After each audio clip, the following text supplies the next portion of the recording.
I didn't have time to record while I was changing a fuel injector on a 2015 Silverado a little while ago.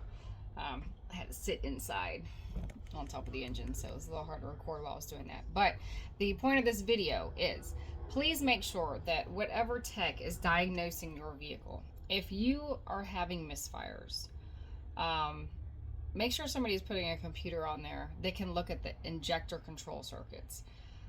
This one customer, he went to a mechanic shop, they ran it, said he had a misfire on cylinder 6, immediately did spark plugs and ignition coils. Now, when you're doing a V8 with all of those, that can add up kind of quickly.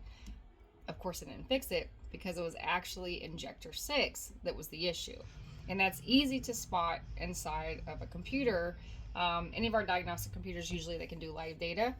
Yes, it's going to show you that you have a misfire on cylinder 6, but then when you're inside of the live data and you're looking at the injectors, you can see each individual injector, and it's going to tell you, okay, run, not okay, so on and so forth.